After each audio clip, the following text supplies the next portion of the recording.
We've overused antibiotics when we haven't needed to use them, and so as a result the bugs have mutated and adapted to survive the antibiotics, and it's a real problem. I mean, it worries me generally that there won't be any provisions for medication to help combat diseases. I am quite concerned about the overuse of antibiotics. They seem to give them out sort of every touch and turn.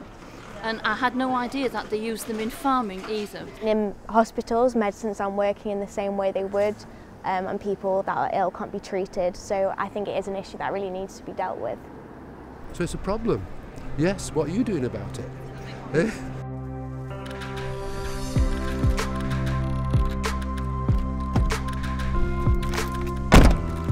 I see the role of the vet in the fight against antimicrobial resistance as a crucial one, really. In the UK, farmers wouldn't have antibiotics if they weren't prescribed by vets. As a profession, we need to be thinking about using as little as possible, but as much as necessary, antimicrobials, really to protect the industry, the food chain, and ultimately human health. There are many aspects to the research we're doing here at the University of Bristol to combat antimicrobial resistance, but an important part of that is working with veterinary surgeons in practice. Andrea Turner is working with farm clients within the practice to reduce and ultimately remove the use of the high priority critically important antimicrobials on their farms. It's important that farmers and vets have access to them in the rare situations where they might be needed, but we should not be using those medicines on a daily basis. These are ones that have been highlighted by the World Health Organization as critically important for human health. We were hoping to educate both ourselves along the way and our clients and farmers, so that not only did they not use them in their animals, but they understood why it was important that they weren't using them.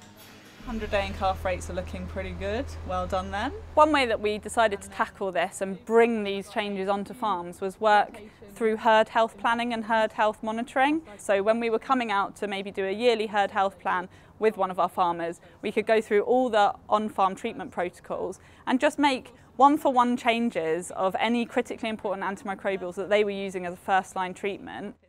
Definitely monitoring records has been really beneficial through it. Without a shadow of a doubt, it has helped. And you just see little trends going maybe one way or another, and just tweak things slightly to compensate.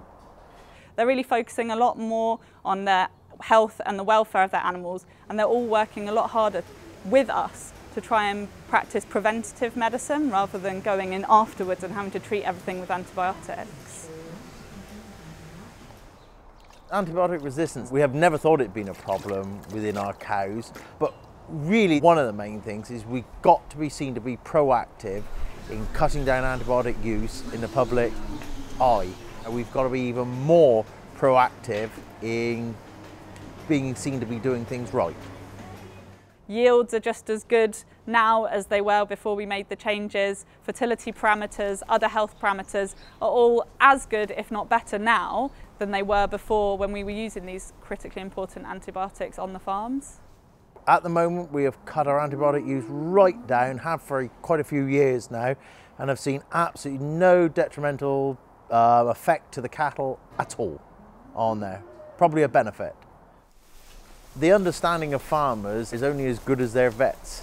Sort of what you read in the farming press is a guidance, but it's really the vets have got to promote it strongly. They're the ones who are our main influence on antibiotic use. So while it is the responsibility of every vet, every farmer, every physician to use antimicrobials responsibly, it is also something that requires global leadership. The WHO, FAO, the World Organization for Animal Health and others have made various commitments in recent years, and individual national governments have signed up to producing national antimicrobial awareness and control plans. It is a global problem, it is a challenge, but is one that we can meet if we all work together.